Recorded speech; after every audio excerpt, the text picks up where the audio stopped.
what we did a few days ago was we talked about population growth. I said if y of t represents the population at any time t, then populations grow as a proportion to how many are there. Again, money in the bank grows this way. Okay, the bacteria in the petri dish grow this way, but does decay also work this way? Yes. Yeah, the only difference is the value of k will be a negative number if it's decaying. Now, we solved this, right? We went all the way through and I went through the differential equation. This was the one that I actually did solve just to remind you of the process. You know, and also it's a beautiful separable differential equation. So this is a really good starting point for what we're going to do today. So if this is how populations grow in general, then what did we find that y of t actually equal? Do you remember? Natural log of 1? No, the final answer. E to the power. E to the power. Oh. Why not e to the power of k? Now the beautiful thing about this equation, it governs both growth and decay. Now you either have to be told the value of k up front, probably not, or you calculate the value of k. Regardless of whether it's a nice number or not, that's not relevant. I have a starting amount right now. I know what that is. If I don't know the starting amount, it's kind of hard to do anything in the future. And then I have a preset time in the future. So let's talk about, San Diego's population today is whatever. 1 year from today, it is a new thing. So if today is y of 0, maybe we call that y of 1. But putting the two together allows me then to solve for k. The reason? I'm putting 1 in for t. And this is equal to a value. There's only one left that I don't know, and that's the k. So you can always calculate the k if you don't know the k. Usually k is not known. K has to be calculated. So let's start with something really simple. Let's start with a decay problem, but an easy decay problem. So let's say you have a radioactive substance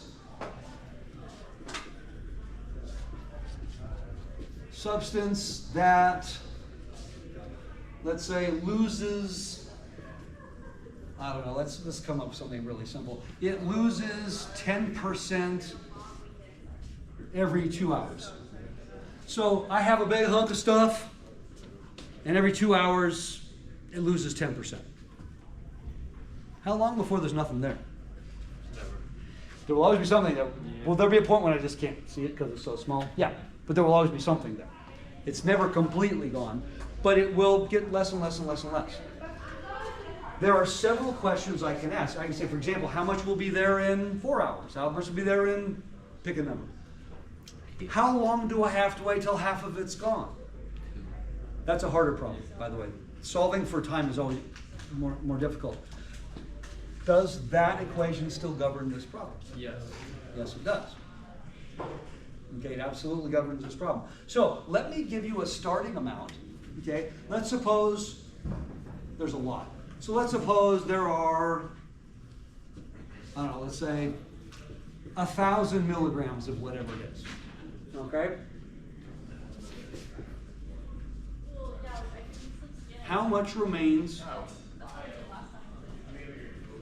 in, first of all, t hours? Now, when you are doing time, a lot of folks tell me, oh, time is always measured in, really?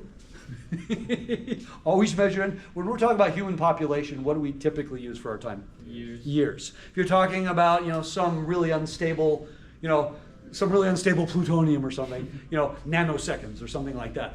Right? There's no time is always measured. It's because I just said it decays 10% every 2 hours. To use any unit other than hours is going to be more work. Could I use minutes? Sure. Could I use days, years? Sure. But it means I got to do a lot of extra work to convert it. Might as well stick with hours. Okay? So in t hours. I want to find a general formula. Then we can ask the question, how much is there in 4 hours, 6 hours, 10 hours, any number you want. Doesn't matter. Then I can say, how long do I have to wait until? If you go back to remedial algebra when you did interest rate problems, remember it's called periodic growth, not continuous. So you said, okay, here's your principal, here's your interest rate, here's how often it compounds, here's how long you're leaving it in. Click a couple buttons on your calculator, absolutely trivial. But how long do I have to leave it in until it grows to this amount? Now you're solving for an unknown in the exponent, which means there's a logarithm involved. That problem was so much more challenging to the algebra student. Yet that's probably a more meaningful question. When will the population be this? But once I get the general equation, it's not so bad. So, what have I told you? Do I have enough here? Yeah. Do you remember in remedial algebra, probably pre-algebra, do you remember doing interest rate problems or interest type of problems where you did markup and markdown? Do you guys remember those? Those, it was a total common problem. Okay, everything in the store is marked down 30%. The shirt cost this much. What was the original cost?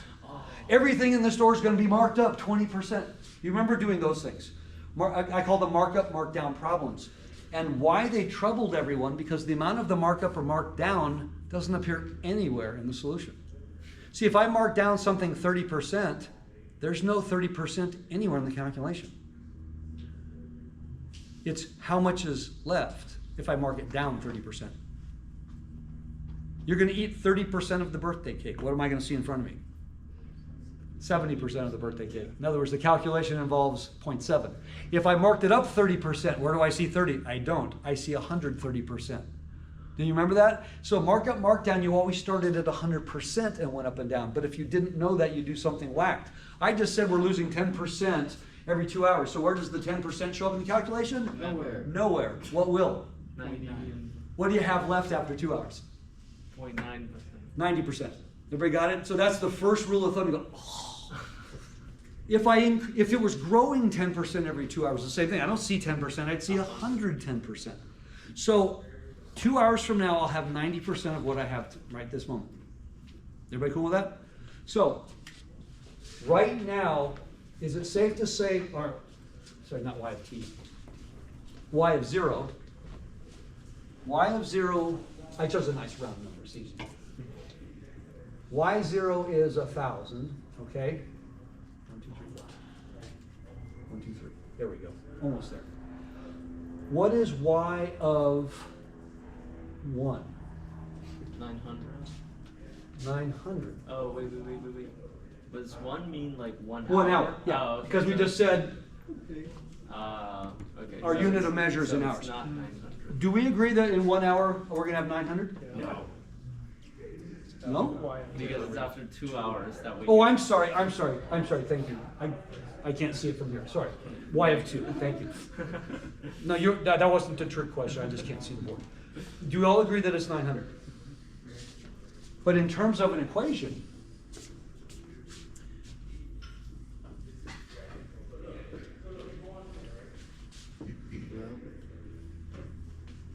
e to the what?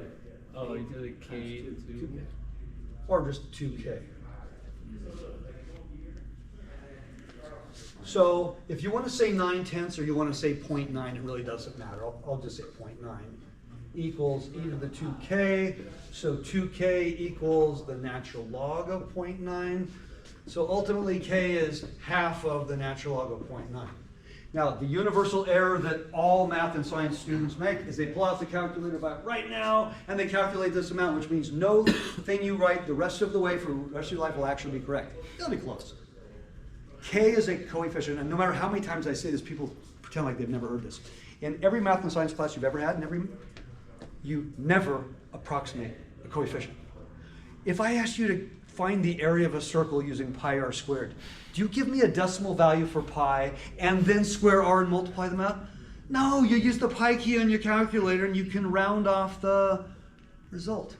You never approximate. If I have a line that's y equals root 2 times x, I don't approximate root 2 and then start plugging in numbers.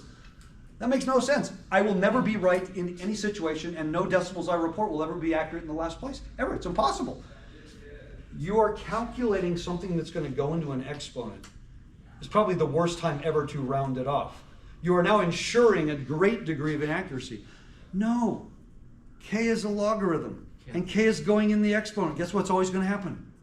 They're going to undo each other, and you're going to get something really happy and really simple absolutely 100% of the time. There's no problem that exists where this won't be clean if I just leave it alone.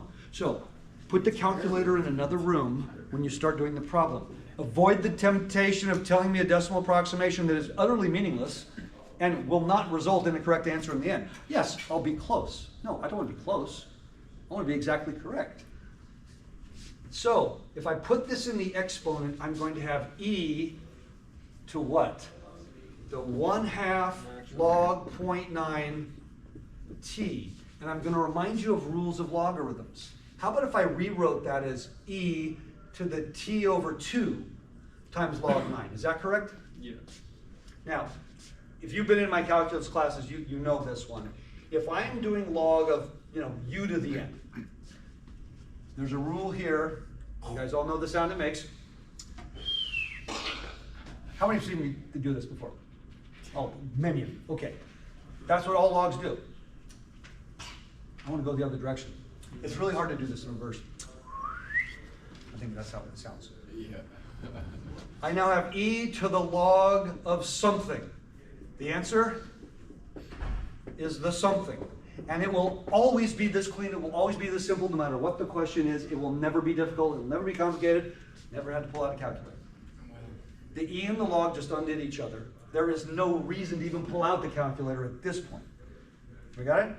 But all I'm doing are using rules of logs and rules of exponentials. So let's go back to the original question now. Can you now tell me y of t? It's 1,000 times what? 0.9 t over 3. Now, can we do a quick check? At times 0, this would be 0.9 to the 0th power, which is 1. In 2 hours, this will be 0.9 to the 1st. Does that work? Now I can ask you anything. Do you all agree? I can ask you any number. Doesn't matter what it is. It doesn't even have to be an even integer. If I say, what is it on 3.5 hours? But if I give you an even integer, that's even easier, isn't it? So, how much is left? I don't know, how much in, how about 6 hours? How much is left in 6 hours? What are you going to do? Y of 6 is 1,000 times 0.9 to the 6 over 2, or 3. And this should be exactly 729 milligrams. Now, had I done a decimal approximation of k, no matter how many digits I reported, I'm never going to see an integer on my screen. I'll see a number that when rounded to the nearest integer would probably be 729, as long as I give a lot of decimal places. If I only give 1 or 2 decimal places, no, I'm going to be off in maybe the tens position. One of the problems that we often run into is when we approximate a coefficient, which you never do, and it shows up in this type of scenario, the magnifying effect of the error is huge. Because you're not only raising it to a power, you're also multiplying it by a large number in front. But the problem is way easier if I never pull out the calculator. Now, if I give you some strange value, so Gideon comes to me and says, well, my physics class, we did this problem and we needed, 7.2 hours. Okay, I stick a 7.2 in there. Now I need a calculator, don't I? Because it's now an irrational number, but it's still easy to report, really easy to do. So this is the first problem. This is exactly the population growth formula, except that I did a decay. If I had changed it and said this is a crystal, right? Crystals grow, right? So it's a crystal, and every 2 hours this thing grows 10%. What would be different about this? It wouldn't be 0.9 as a decimal, it'd be a bigger number. What would you, well, specifically, what would it be? 1.1. It'd be 1.1. Would the math be exactly the same that I just did? Yes. Yeah, but it'd be a 1.1, so it's larger in time. Now, for those of you who just tooth the nail, you say, no, I got to put a negative in front of the k before I start the problem. That makes things kind of wonky. No, k is the growth rate or decay rate. If k is positive, it's growing. If it's negative, it decays. I don't force a negative in front of it because then the calculation is a little bit trickier. If I have something that's growing, the time it takes to double, I can easily calculate. If something is decaying, the time it takes for half as much is the exact same calculation. We call that half-life. The other one we just simply call doubling time. It's the same formula, it's actually the same amount. And here's why. If something's growing, the amount of time to double, I can figure out. If something's decaying, the half-life is saying how long ago was it twice as much. That's why it's the exact same number. Question? Instead of doing all that work with the e and log, could we just go straight to the yt and then we would use the variable that we get? I would start, well, I started with e to the kt. I started with that, right? And then we used what information. Sometimes, it's not very often, sometimes you'll actually be told what the k is before you start. Unfortunately, if you're told the k before you start, it's probably going to be a decimal approximation. No. I was looking at some of the examples in the text. The author starts with a decimal approximation. As long as there's enough decimal places, and as long as my starting amount is not a huge, then the round off errors are minimal, right? They're irrelevant. The problem is if this number is large, and or I don't give you a lot of decimal places for the K, the round off error might be astronomical. It really can be. And this is a problem that we can sometimes run into. I don't want to worry about that part. That's trivial. If this is population growth, we do everything is exactly the same. So next problem I want to do. This is one that you may have done in a chemistry class. You may have done this in a physics. So I want to give you the scenario first. Draw the picture. Okay, this gigantic vat. It's a gigantic vat of salt water. And I already know the concentration of the salt water. Another word they often use for salt water, which I always laugh, is, do we know? Brine. Brine. Yeah. Why don't we just say salt water? You know, even in the textbook, I was looking at the examples, the author kept referring to the brine solution. Well, I was trying to brine my duck. Well, I mean braise it, but It's the same thing, just salt water. So I am pumping in stuff, but it's going to overflow. So I also got to pump out stuff. How much stuff should I be pumping out? Probably same amount I'm pumping in.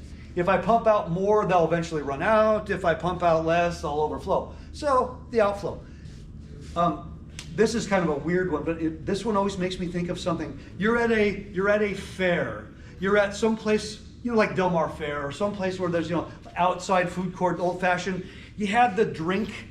Usually some colored liquid that's kind of scary, and it's always swishing around. You guys know what I'm talking about? Yeah. And it's constantly being stirred, and you're going to have a little cup of it.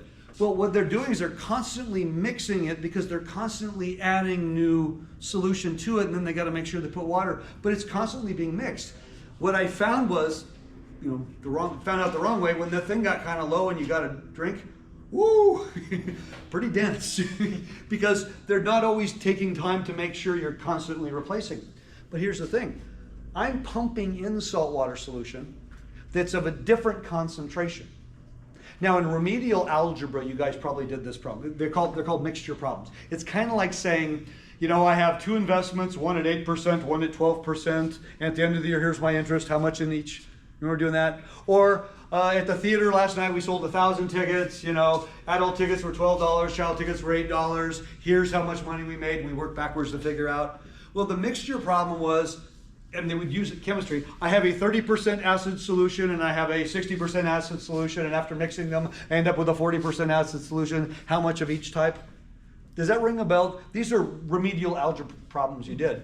This is similar, but instead, I have a brine solution that starts out at whatever it starts out, but I'm going to pump in a very specific concentration. It's going to be, imagine there's a little thing in here constantly stirring it, like the example of the drink I was talking about, and I'm going to pump it out. Otherwise, I don't want to do that.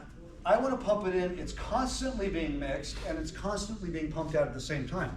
So therefore, the concentration is never constant, is it? The only way the concentration could be constant is if the existing tub and what I'm pumping in were originally the same concentration.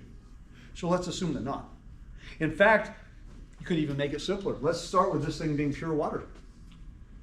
That might make it easier. And by the way, it doesn't change anything if I do that, strangely enough.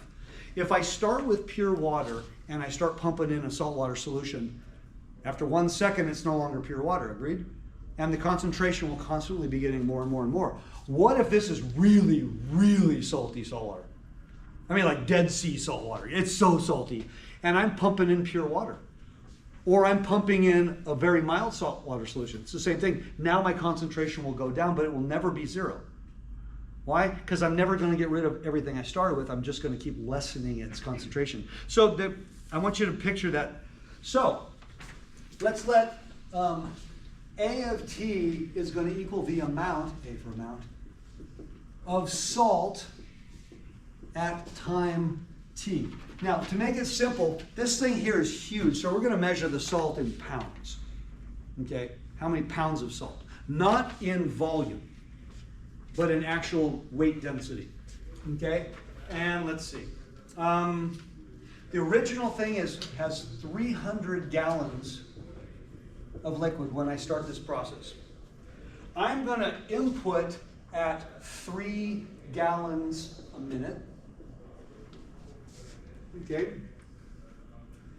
That's probably not much faster than the gas pump, right? You fill up gas recently, because that's a trickle. Therefore, what must I output? 3 gallons. Also 3 gallons per minute, okay? So I'm starting with 300. So what we want to do is figure out, now, there is a differential equation because the amount of the amount of salt in this solution is constantly changing with respect to time. So dA dt would be how much salt per time this is changing. Okay? By the way, this is quantity per time. That's quantity per time, but that's not pounds of salt yet, is it? So we have to figure out how much pounds of salt there are per minute, but clearly input and output are per time. That's a good thing. So this is simply input minus output. It's actually that simple. The rate of my input minus the rate of my output will be the instantaneous rate of change. Because remember, I'm going to be inputting something constantly. The amount I'm inputting is a constant concentration. It's getting mixed up and then it's being pumped out. So what's being pumped out is variable. Pumped in is constant, pumped out is variable.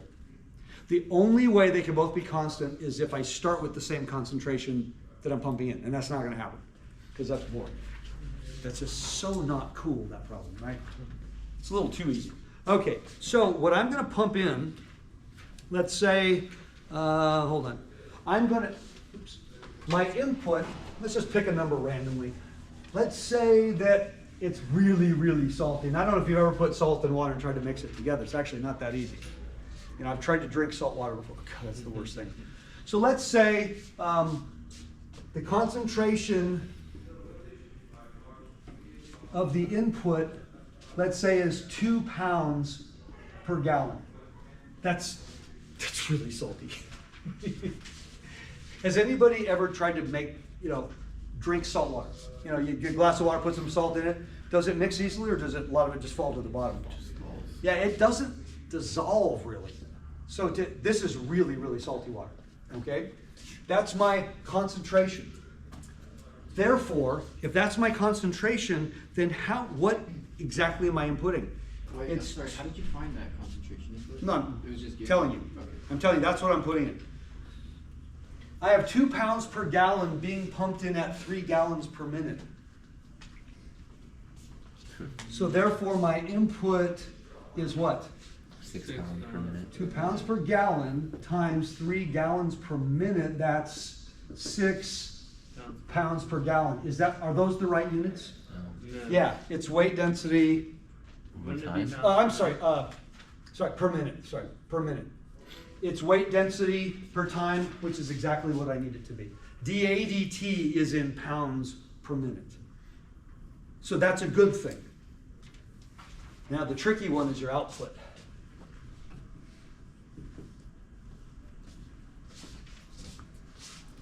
Right now the concentration that I'm pumping in is exactly 2 pounds per minute. What is the concentration I'm pumping out? Because it's changing.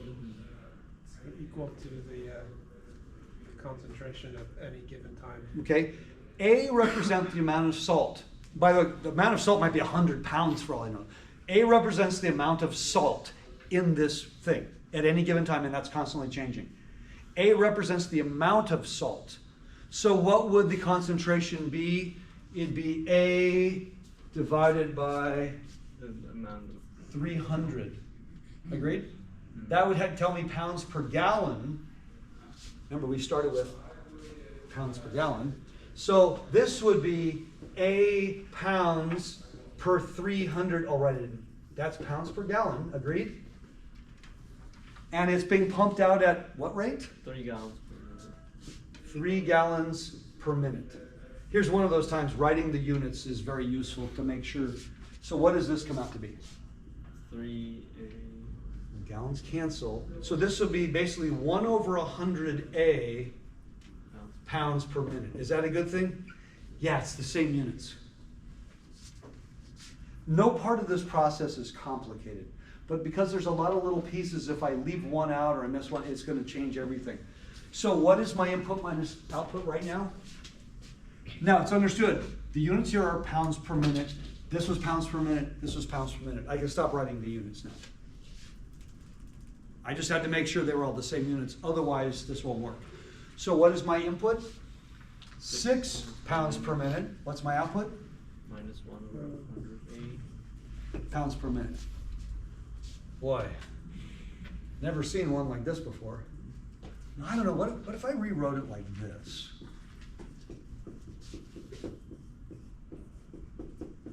Maybe that'll make it. Does it look vaguely familiar? You getting a sense of deja vu here? Okay, but I have a quick question. This ALBS divided by 300 gallons, what does that represent?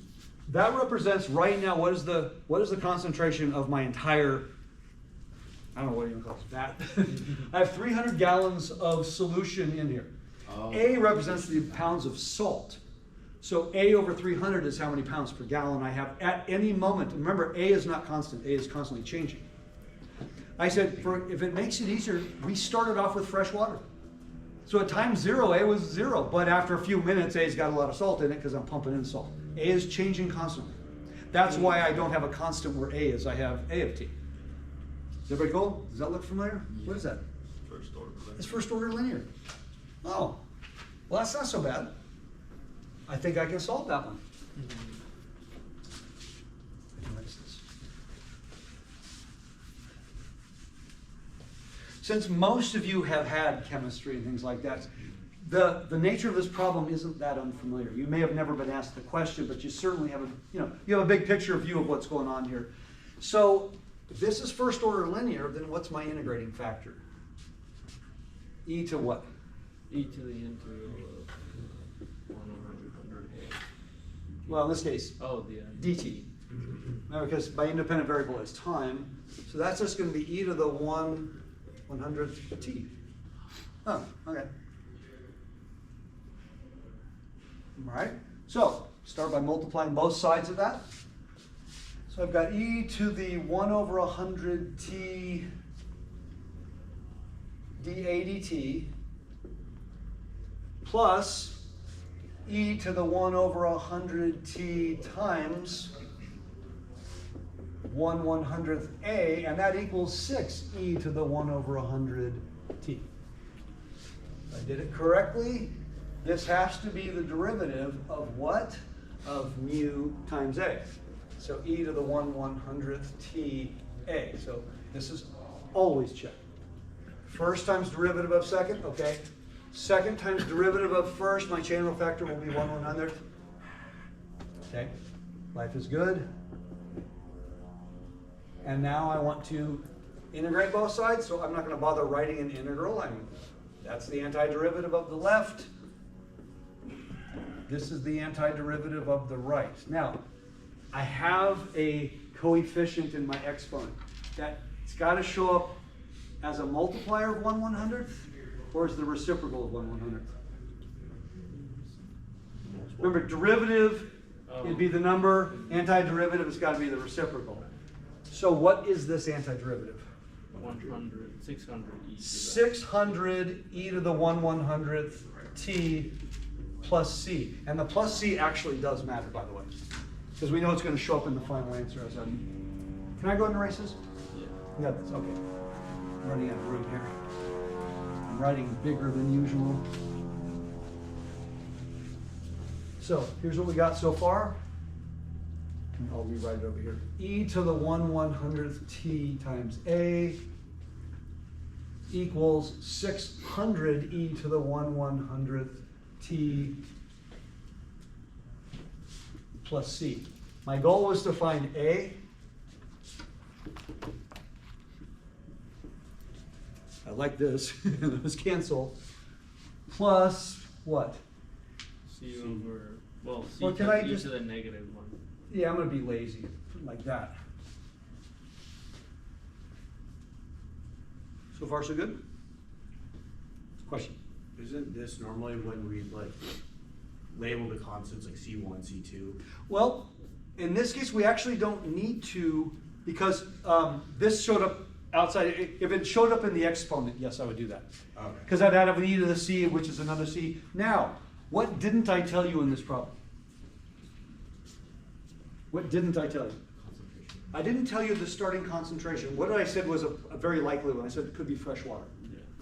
I would have to tell you the original concentration before we started this for you to calculate that C. Has everybody got that? If I don't tell you that, then it's not possible. So, fresh water. Let's keep it simple. This is A of T. If it's fresh water, then what is A of 0? 0, which is equal to what? 600 plus C e to the 0, Minus Oh, 600. So C is Minus 600. negative 600. If I told you the original concentration and I give you any number whatsoever, could you tell me this? Yeah. Because you're putting a 0 up there. That makes it really, really, really simple. Now, I'm pretty sure I did it right.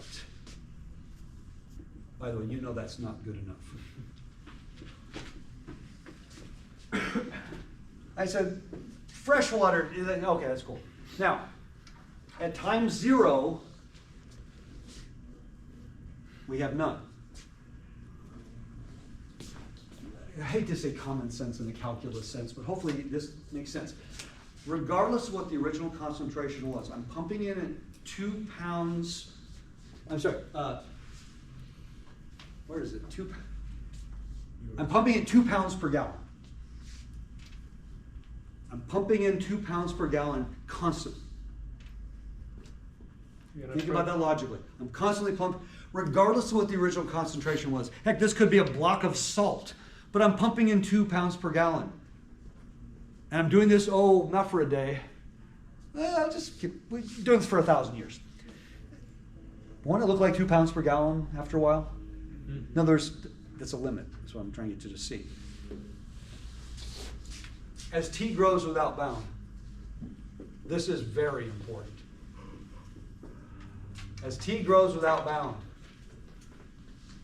what's happening in that term? It's approaching 0. In fact, it's approaching 0 really fast. It's a negative exponential, which means the limit of this thing is 600 pounds. We're pumping in 2 pounds per gallon. We have 300 gallons. Shouldn't the limit be 600 pounds?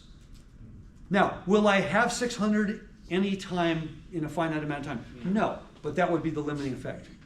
The exception would be is if I started with the same concentration. I said that's the one situation we don't want to consider because it's boring. Did it matter that I started with fresh water, by the way? No. The reason being, if I started with any particular concentration, it would have changed that number. It wouldn't have been 600, it would have been smaller. If I start with something other than fresh water, I have a constant. But isn't that limit still going to be 0 no matter what? Which means 600 is going to be the limit no matter what. That's kind of cool. The odd thing about that is it does not matter what the concentration was at the beginning. It only matters what I'm pumping in. That's going to determine where it's headed over time. So you said in the beginning we were solving for A. We solved for A up there when we found A of T. And Yeah. then that limit is just something completely This different. is a quick check. Okay. Because like I said, I hate to use common sense as an argument here, but if I'm pumping in at 2 pounds, right, per gallon, and I'm doing this forever and ever and ever and ever and ever, shouldn't my ultimate concentration be 2 pounds per gallon? Yeah, 300 gallons, that's 600 pounds. That's what this 600 is telling us. That is where it's headed. And then you pulled it from that 600 log, or did you pull it from the other 600? Let's pull it from right here. Okay. Because this is approaching 0. Put it another way, I started with fresh water. We're doing this per minute. Can you tell me how much salt I have in 2 hours? Let's all do that. Get out your calculator. Tell me how much salt I have in 2 hours. That would be A of 120, by the way, because we are doing this in minutes. I'm starting with fresh water. I'm pumping in 2 pounds per gallon. Okay?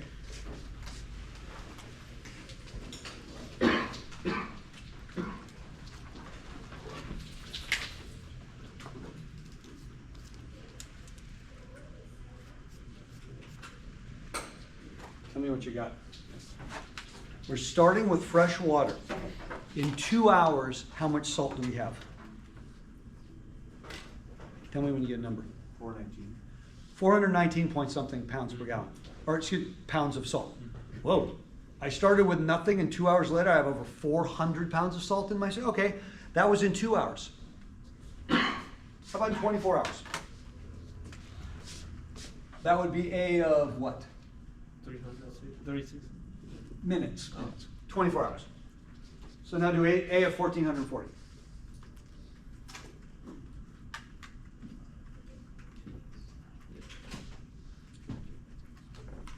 Ooh. Oops, too many zeros. Again. 599. Negative. Yeah. My calculator's sticky when my head does that. And you got 599.9999. Oh my gosh. In 24 hours, it's literally reached this limit, has it? Is that a good thing? Well, that's a cool thing. By the way, how long before I exceed 600? Never. Never. Okay, you guys, this is kind of neat, isn't it? That we can see it in front of us. This is not part of the problem, this is part of the check. If you don't do this, it's easy to have a wrong number and not see it. So I always check two things. I said, what is my starting amount? Times 0, okay, good. And where's it going? And where's it going should be the obvious thing. Hey, over time I should see 2 pounds per gallon. Yeah. Could we still have solved this as if the rate at which we started dumping in salt water was different than the rate at which it was exiting? Well, no, the problem, because then the 300 wouldn't be constant. Oh. That's a good question. The problem is the 300 wouldn't be constant, so I'd have to have an infinite storage container so that I never overflow. Could I still attack that problem? Yes, but now I have two things that are varying. I not only have the concentration that's varying, I have the volume that's varying. That makes it a lot more complicated. In fact, that's probably not practical because I don't think that's a situation that really could come up if you think about it, right? The middle board, A at time 0 equals 0, that was assuming we're starting at freshwater? That was freshwater, because A is the amount of salt at any given time. So if I started with a freshwater container, then there's 0 salt. But I'm pumping it in, and you saw, oh my God, in 24 hours, you know. That would be a given. You would have to know that, yeah. I wanted to start with freshwater to show you that it really doesn't matter what we start with. Now, what if you started with something that was heavily concentrated? Guess what? Then this number here is going to be very different, but that limit is still 0. I'm always going to get back to that 600. All right. Now, my personal favorite. I'm going to do Newton's law of cooling. This is one I really like. And hold on, I wrote it down. I wrote it down somewhere. Okay. A rock is, I don't know why it's a rock. Sometimes I just use a metal object. Is heated to 288 degrees Fahrenheit, then taken outside, and I'll explain why you can do this, where the temperature is 45 degrees. You're in a very cold weather climate, you know, it's 2 in the morning, you're going outside. The temperature is probably not changing at all, literally for several hours. Usually we say you have to have an ambient room, you know, inside a room, ambient environment. All you need is a constant temperature environment. This won't work if you're doing it over the course of the day and the night, and of course the day where the temperature is varying wildly.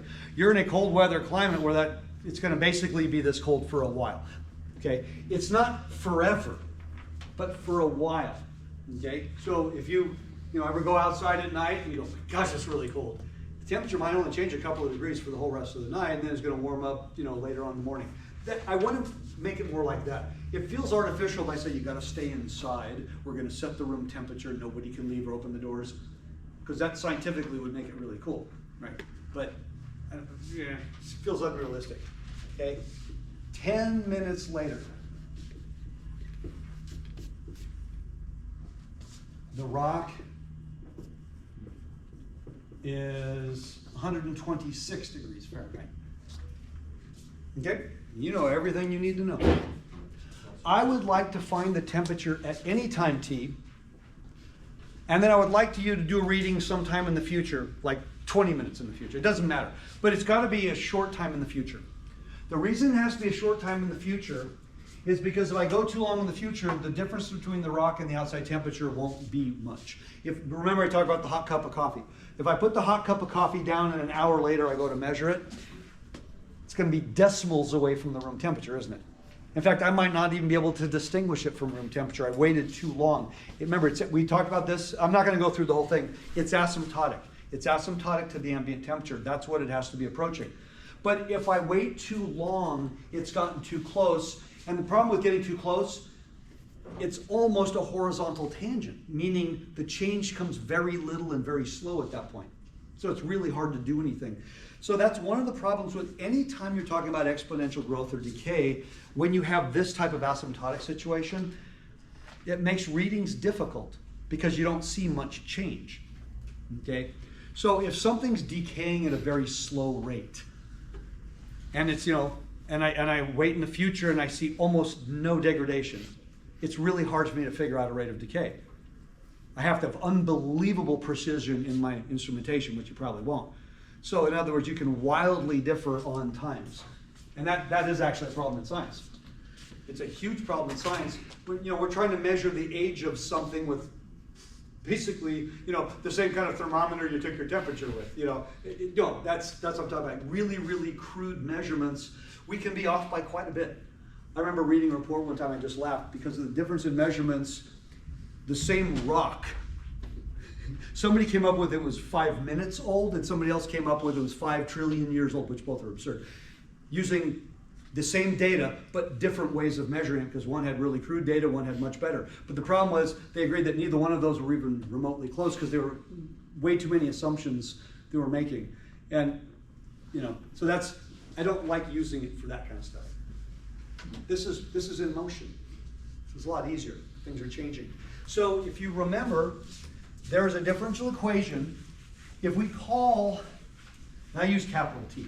If capital T of T is the temp after T what? Minutes. Probably minutes. Could I use hours? Yeah, but then everything's a fraction, which is not wrong. But it does make the calculations a little messier and a little trickier. So how about T minutes? Okay? The rate of change, do you remember? Because you guys just turned in a quiz recently. Is proportional to what? T minus the difference. ambient temperature. The difference. And so the picture that I drew, this is one of my personal favorite differential equations because it's so cool and has so many applications. Here's the ambient temperature. Here's when we start our measurement. It's doing that. Think about tangent lines. When are the tangent lines their steepest? When this gap is the biggest. When are they the smallest? When the gap is narrow.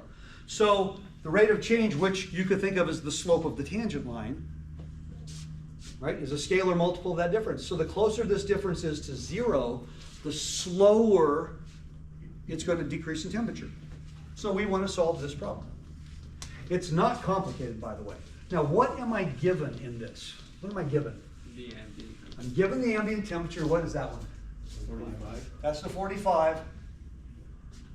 What's this? T of 10. T of 10. Is that going to be important? Yeah. That's how I'm going to calculate my K. I don't need the ambient temperature for K. I need a future reading. Here's the difference. The rock is 288 degrees. The ambient temperature is 45. In 10 minutes, it's still 200 degrees. Totally different rate of cooling. In 10 minutes, it's 75 degrees. Totally different rate of cooling. That measurement in 10 minutes is so critical because I can't get the K. Aren't there an infinite number of possibilities there? But the one I give you will directly lead me to get to the K. Just like earlier when we had the thing decay in 10 minutes, or 10%, sorry, we needed certain information. This is a similar thing. So this is a separable differential equation, namely 1 over T minus A dt equals K little dt. So I want to do this.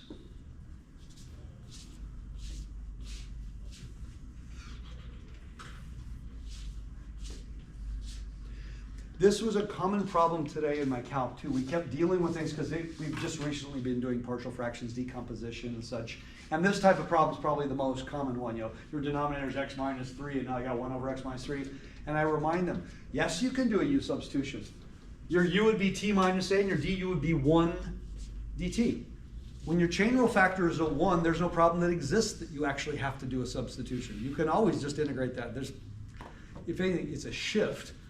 If your chain rule factor is a 1, there can't be a substitution involved. You just integrate this thing. What is it? Log t minus a. We sometimes forget that, oh yeah, I don't need to do anything on that one. Now, if the t had a coefficient, okay, now I gotta be thinking about stuff. If the t had an exponent, now I gotta think about stuff. What do I have on the other side? KT plus C. KT plus, we'll call it C1. Now, we know that when we integrate something of this form, it's always absolute value. And the reason it's absolute value, I remind people, because even in this class, we sometimes forget. In other words, we get an answer incorrect because we forgot something that actually has to be there. Consider, if you will,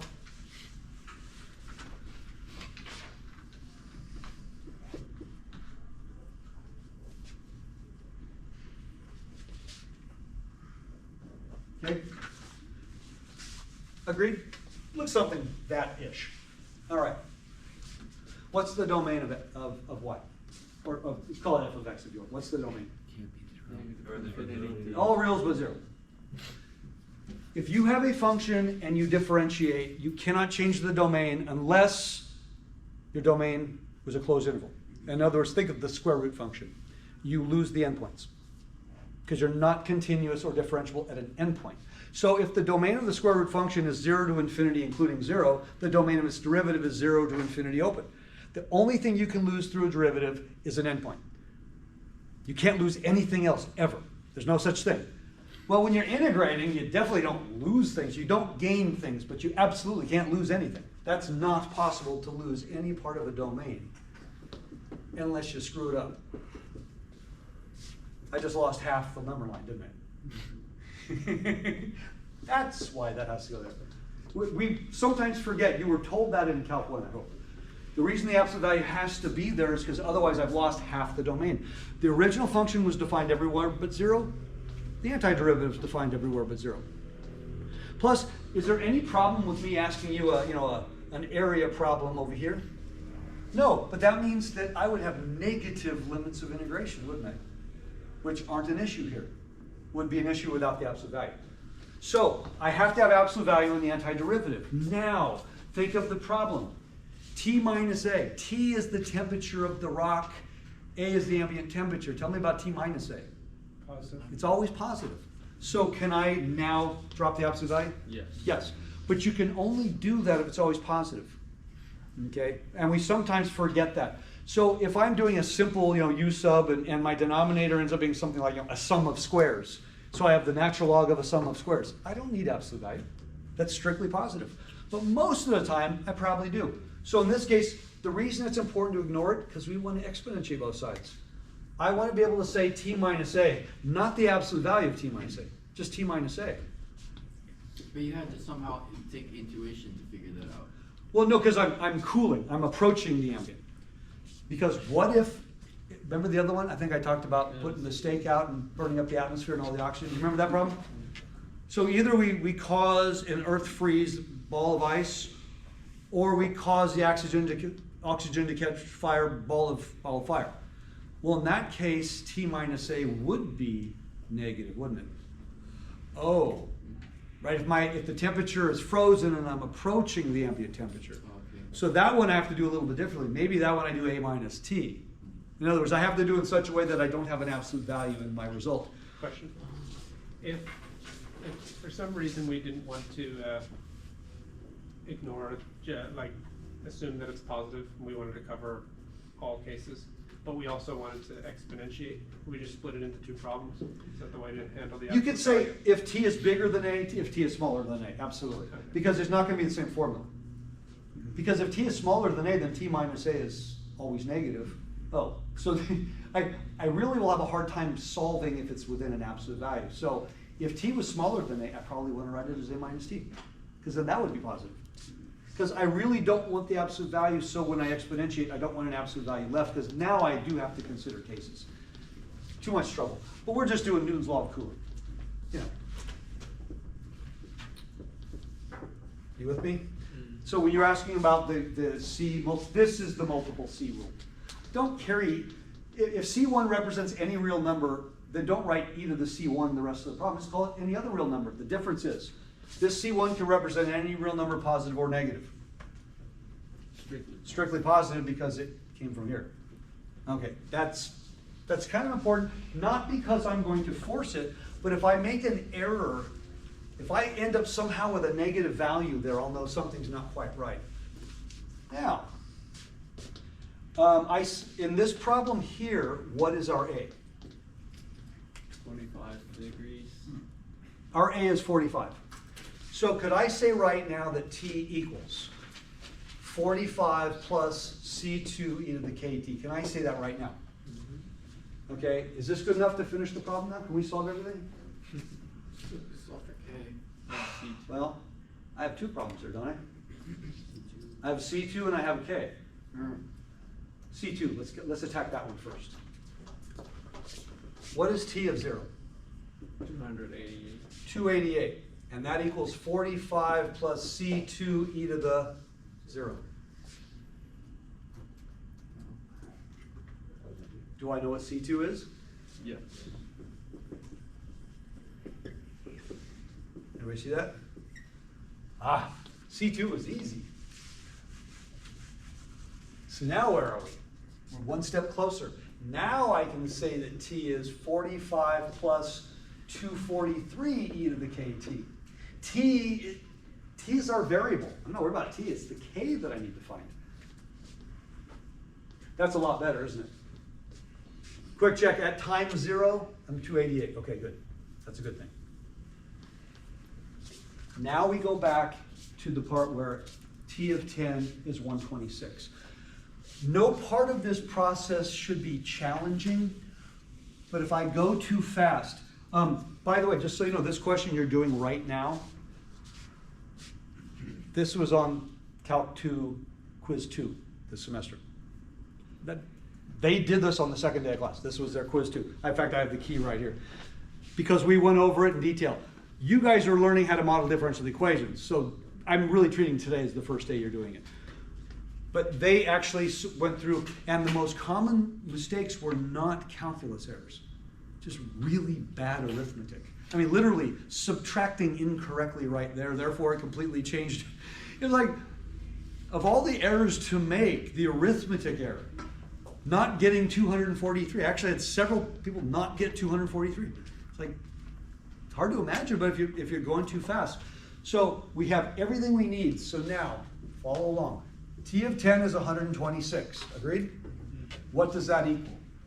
45 plus 243 e to the K. 10K. 10K. That's huge. 10K. Okay? I cannot undo the exponent until the coefficient in front of the e is a 1. So I have to take two steps. Let's rid ourselves of the 45 on both sides. So now I'd have 81 equals 243 e to the 10K. And then multiply through by 1 over. 240. What is 81 over 243? 1/3. 1/3. Oh, how convenient. Who knew? Yeah, I'm notorious for that kind of stuff. We can do this problem regardless of what that is. But that has to be a number between 0 and 1, by the way. If that number was greater than 1, does anybody know what that indicates? Getting warmer. And by the way, I do get answers like that because we screwed up. We put a negative at the beginning when it shouldn't have been there. We'll actually get warmer and say, gee, that's so strange. In 20 minutes, it's now, hotter than the sun kind of thing.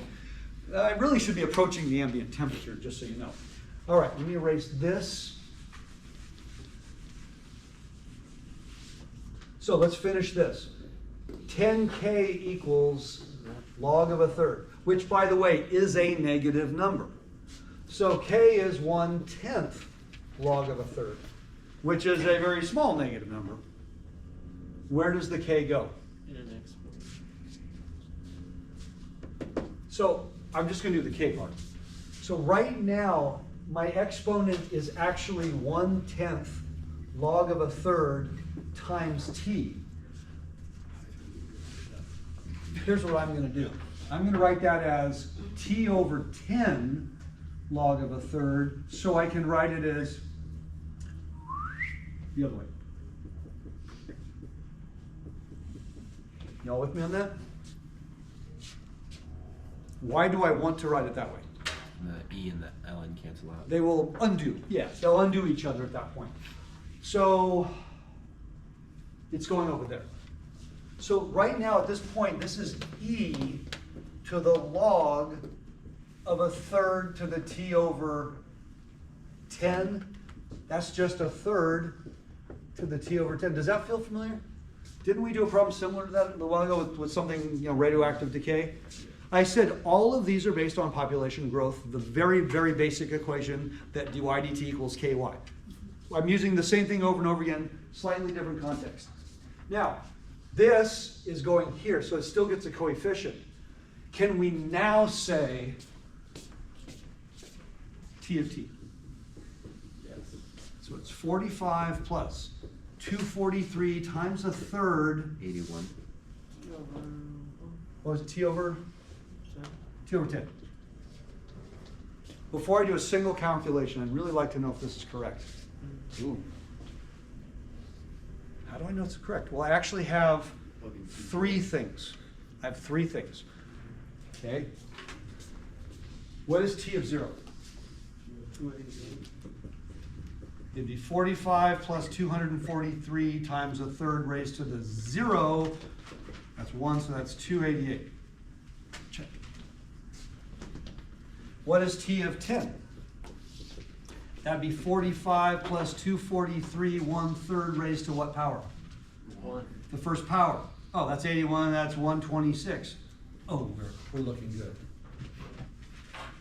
What's the third one? No, it's But not. not the temperature of the Million. Where's my Oh, ambient the temperature? ambient. T infinity. It's not infinity, but In the right limit. idea. The limit as t goes to infinity of t of t, just like before. There's no e there, no, but my base is between 0 and 1, which represents exponential decay. If my base is greater than 1, it's exponential growth. If it's less than 1, so as t grows without bound, what's happening to this quantity? It's converted. It's approaching 0, therefore my limit is 45. Is that a good thing? The ambient temperature has to be the limit. If it wasn't, then where's it going? It's not an arbitrary thing. So do you see all three things checked? Is there any possibility this could be incorrect at this point, you think? No, it'd be impossible. You have your starting amount, your limiting process, and your specific value. If I made a mistake along the way, at least one of those, if not all of them, would not work. So if we're like trying to work for this, we would like write out the limit as t approaches infinity. I would just do it like this. This is for you. No, you're saying, you're reporting this answer. You're on a project at work. You're doing all this stuff. You work for a big research company, and they say, "Oh, great results," and you checked them, right? Well, of course I did. Oh, shoot. Of course I checked them. Does anybody want to see your check? No, they want to see your results, knowing that you checked them to make sure. I don't need to see this. I'm showing you this is the only way you can check it. But if you're turning in an answer that can be checked, and you don't, then you're saying, I hope I'm right. No, I want you to say, I know I'm right. That's not a joke.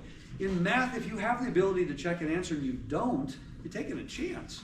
If you can check your answer easily enough, always check your answer. Okay, Calc 3. A lot of you were in my Calc 3 class. You just did a cross product, which means you're 50% likely to be correct. I've been teaching Calc 3 for a million years, and I've never had any class get more than 50% of the cross products correct, even though they all knew how to do them coming in. Because they all think they're supposed to do a determinant, but they don't know what a determinant is. Therefore, they get one or all three of the numbers wrong. And they always get the middle number wrong because they don't know what to do with the sign. And I say, I show you the fast, easy way that takes literally 10 seconds regardless of the size of the numbers. You're never wrong. But every time you did a cross product, what should you have done right after? Huh? Do a dot product with one of your original vectors. If you don't get 0, your cross product's wrong. The check can't take 10 seconds. And you should do that on every problem. Yet, do people do that on every problem? No, because they turn in wrong answers. And they forget, oh my gosh, the check was so easy. All I had to do was a dot product. If I'm not getting 0, it's incorrect. And if I am getting 0, it's correct. That's it. But if you don't do the check, then you're turning it in saying, I hope I'm right. But you could have known. Now, this is a very cool problem. Tell me what I can ask you now.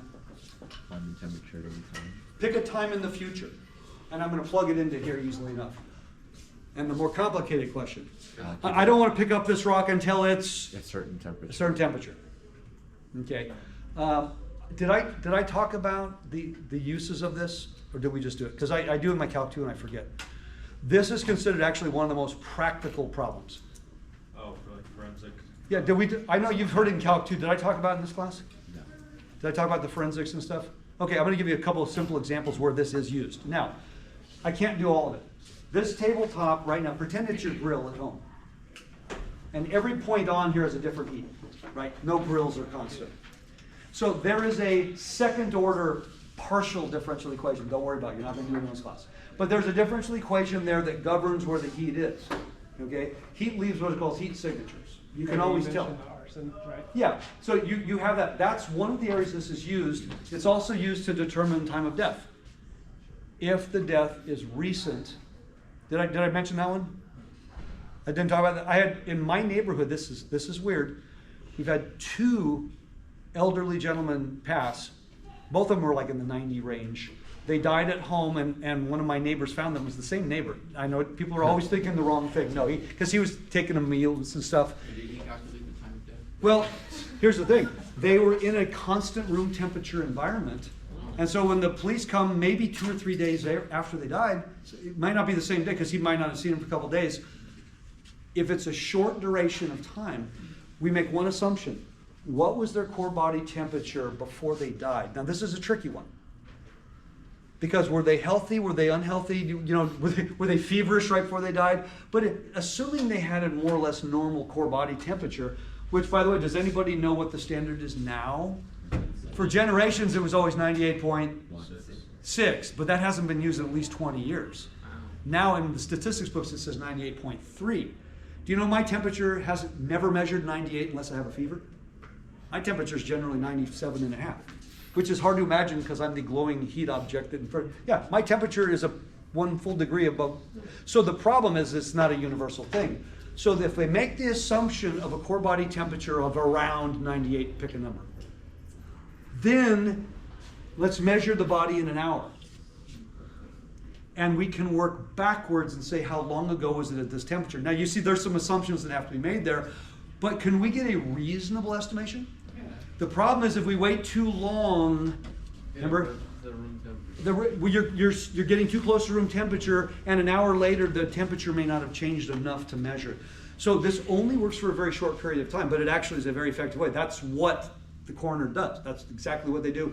If they believe that the temperature was constant, which if it's indoor, that's not an unreasonable assumption. And then I asked the question, why won't this work for that hiker who disappeared, out in the wilderness, and we find them sometime later, The temperature. extreme temperature. It's really because it's so extreme. The temperature might change, 40 or 50 degrees.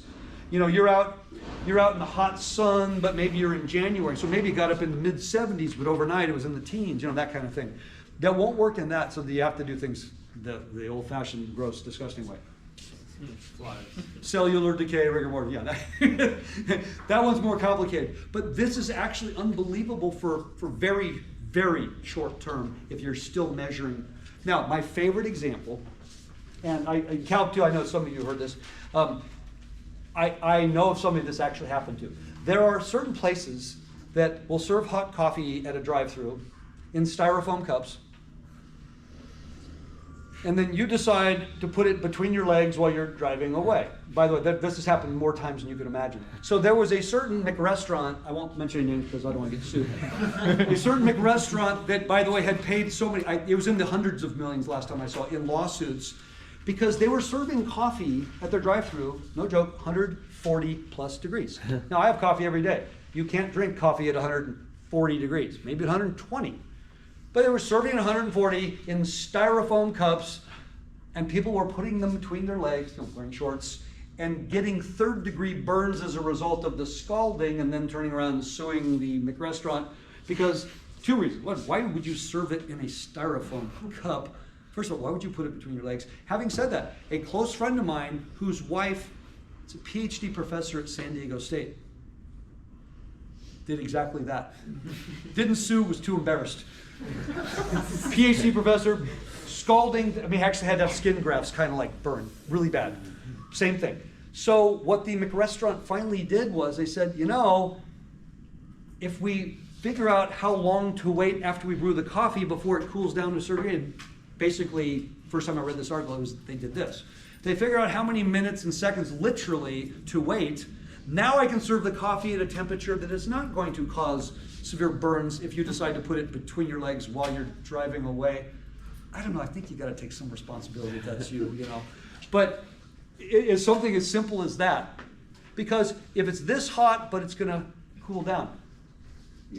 It might sound absurd, but you know, it's a practical thing. It's not the results of Newton's law of cooling, it's how we got an answer that's matters, right? It's the fact that we're solving this type of differential equation. So for heating, the only difference is that would be a full number, like 1.2 instead of 130? Not exactly. If it's a heating problem, first of all, I'm taking something that's colder than the room temperature and I'm bringing it up. So T minus A would be a negative number, which causes a problem when I'm doing the logarithm part. So we probably go A minus T to ensure it's positive.